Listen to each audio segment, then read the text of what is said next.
Mike Pompeo.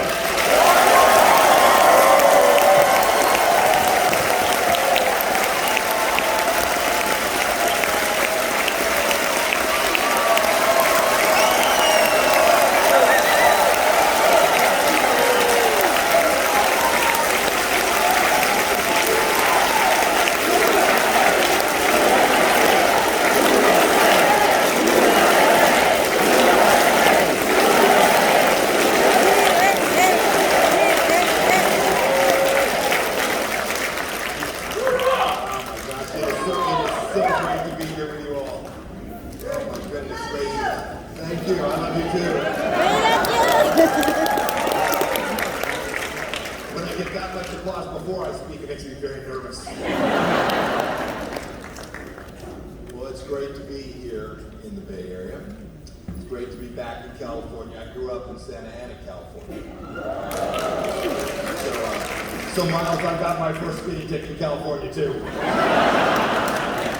I also got my second, my third, my fourth. I cannot thank you enough for the blessing you have bestowed on me by allowing me to be here today.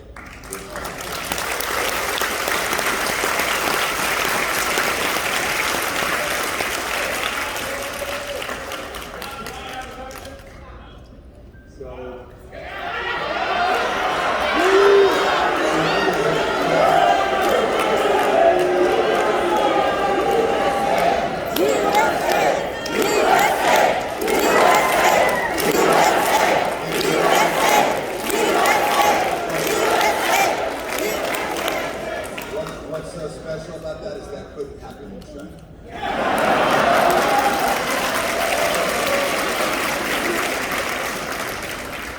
So I grew up here under Governor Ronald Reagan. He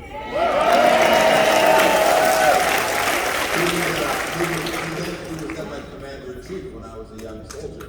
I got to be under his tutelage twice. Your current governor was not amused when I talked about China having infiltrated this state.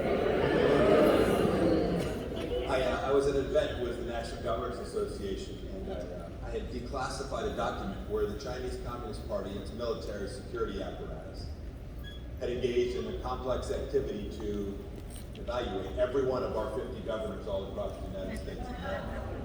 You'll appreciate this. They were all sitting there. It was a Saturday afternoon. The Secretary of State was in front of them. They weren't paying much attention. And then I said, you know, the Chinese Communist Party, this document I have right here, has decided whether you are a friend or a foe or if they're working on you. You should know every one of them immediately texted their chiefs, I need that document now. This is a tough place. You all are here in California. I'll talk about this in a bit. But as previous speakers said, never give up. Never give an inch. Keep your faith. The California dream is the American dream, or was at least. It will come back. We're here today because we're all going to work together to restore these very dreams for ourselves and for the next generation. General Secretary Xi Jinping has his China dream. He dreams of a world under authoritarian dictatorship, the totalitarian control of the Chinese Communist Party. While we dream of freedom, he dreams of a different thing, of the destruction of individual liberty and traditional institutions, especially in places such as Xinjiang and Tibet. While we dream of preserving our families' sacred places of worship, like this beautiful house of worship.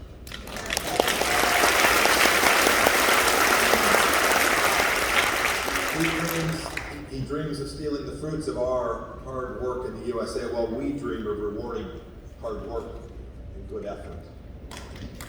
He dreams, General Secretary Xi Jinping dreams of putting the entire Chinese nation behind an eternal great firewall, while we dream of freedom of expression and free flow of information every day and everywhere.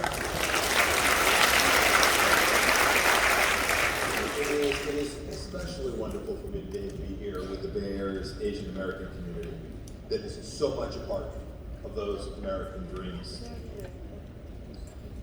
Whether Asian Americans represent recent immigrants or their great-great-grandparents who came to places here like California more than a century ago, you are some of our nation's greatest patrons.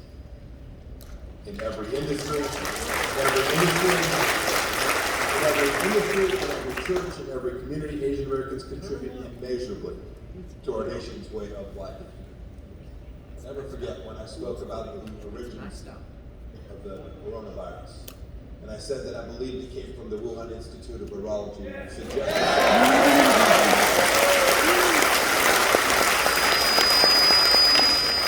it was suggested somehow by the legacy media that made me racist.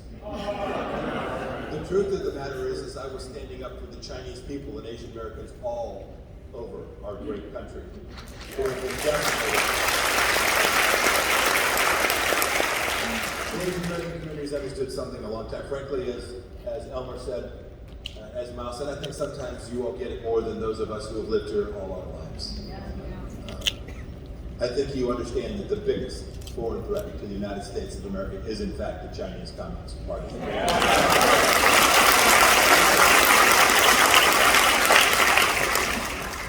There are over 1 billion Chinese people who get it as well. They understand that they are living under a regime that will continue to deny them freedom and the basic human rights to which each and of us is entitled because our Creator provided them to us. You know, I spent 2 years traveling the world talking about the challenge that the Chinese Communist Party presented to every freedom-loving human being around the world. We woke America up to this. You should know this is at least 20, maybe as much as 50 years of U.S. policy that we had to upend. And that there were people in the State Department who didn't frankly think very much about this project. They held and they clung to this view that if we just traded a bit more and engaged a bit more, that somehow the Chinese Communist Party would change its stripes. Nothing could be further from the truth. Nothing. I hope we can all have, as a result of this, a candid conversation about how we got here. Because I think that's important. And where America needs to go to live up to our American dream and to destroy the dream of Xi Jinping.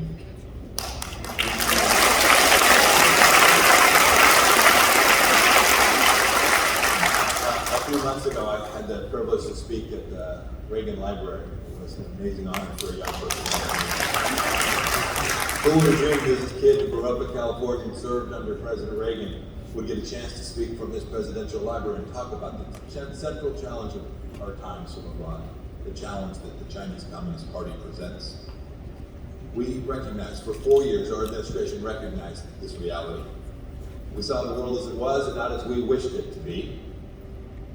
And we focused our entire governmental efforts on this. We made sure our allies understood this risk as well. We did so because we know that America is the greatest nation in the history of civilization. And we want it to remain so.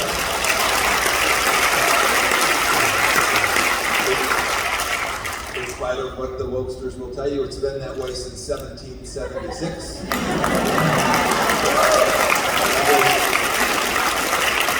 As so many of you know, we'd be an awful lot better off if Americans would spend more time in the Bible and less in the 1619.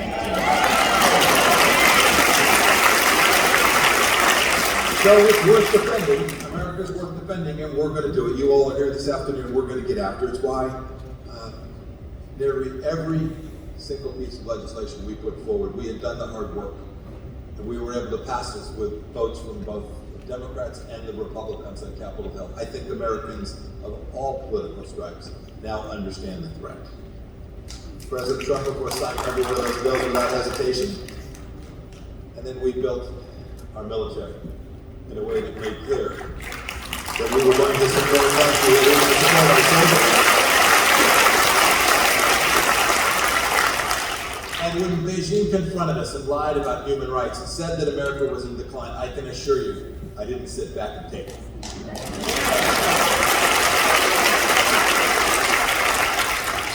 There's no other issue in the United States today that I think can unite people across the political spectrum. I think this is very important.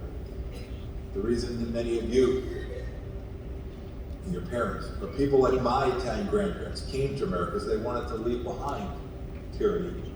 This is something every American can understand. Our vigilance today about China is never about the Chinese people. My goodness, look at my senior advisor. An amazing man, born in China, who came to understand the tyranny and oppression of the party that now dominates that country.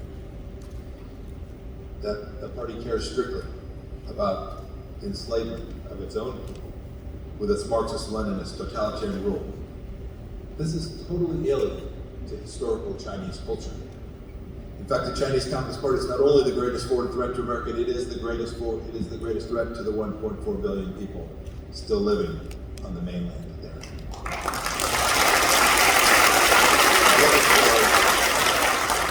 A little story. There's a city from about 30 miles called Burlingame. How many of you have been there? Yeah. It's in San Mateo County. There's a town, it's a little bit small, called Burlingame in Kansas, right near my hometown of Wichita, in Kansas. It's in Osage County. Osage and San Mateo are very different places. Both Burlingames are named after one of America's finest diplomats and one of the Chinese people's greatest American friends. His name is Anson Burlingame. In China, he was known as Puan Chen.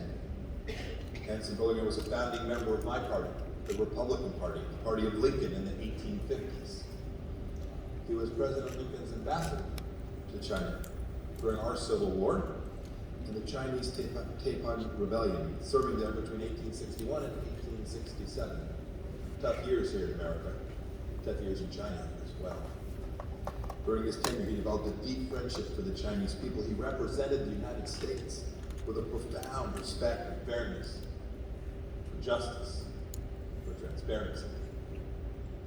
Few other nations treated China that way, but Burlingame worked to block European nations.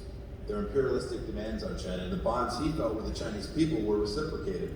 They appointed him, this is amazing, to head the first ever Chinese delegation in treaty negotiations with foreign nations, hoping to reach a fair set of bilateral agreements with the West. He took the court up on that offer, and in 1868 he led the Chinese delegation to Washington, D.C. He successfully negotiated with the Johnson administration what became known as the Burlingame Treaty between the United States and China. It was the first treaty based on full equality between the people of China and a Western nation for the Opium War.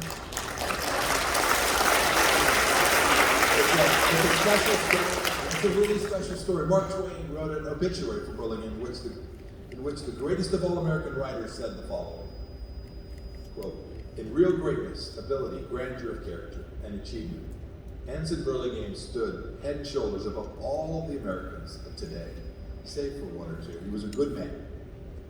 Indeed, he was a great man, and all the world a servant." We should be proud of the historic relationship between the American people and the Chinese people. Look, we've had our days here.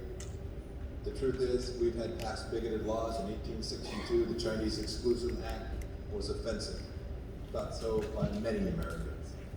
In my time at the State Department, I was constantly reminded of the American courage for justice, because just outside my office, on the 7th floor of the State Department, hangs a big portrait of John Watson Foster, one of my predecessors, the 32nd Secretary of State. He was the most powerful person, the most powerful voice at his time, fighting against that law in 1862, an American Secretary of State. Indeed, what that points out is one of the most exceptional things about our country. It's our ability to make good on our revolutionary founding promise, that founding promise of equality for every human being who lives in our country.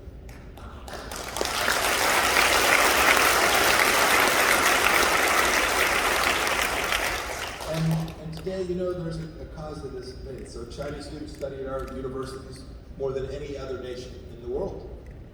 Nearly 40% indeed of all of our international students from nearly 200 countries around the world hail from China. The Chinese people love America, and they choose the U.S. as the top place to send their children for education.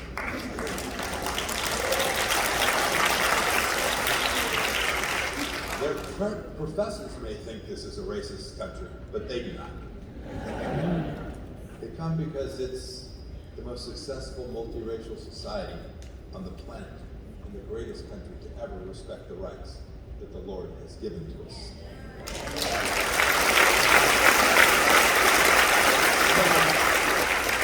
Secretary Xi talked a lot about a century of humiliation and how the Chinese Communist Party is leading the country to national rejuvenation. His words, not mine.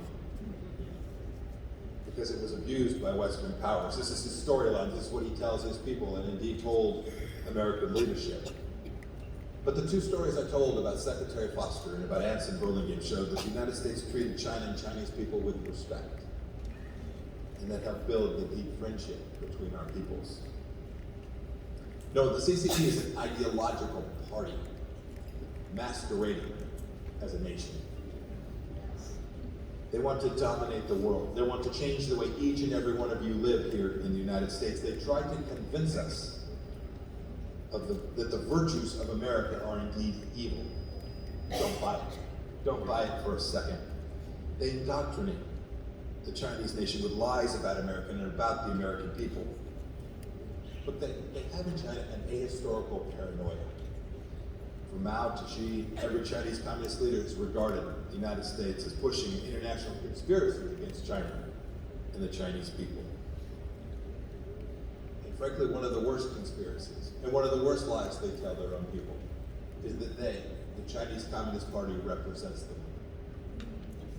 The central thesis of the policy that we developed in the Trump administration was the recognition that the Chinese Communist Party does not represent those 1.4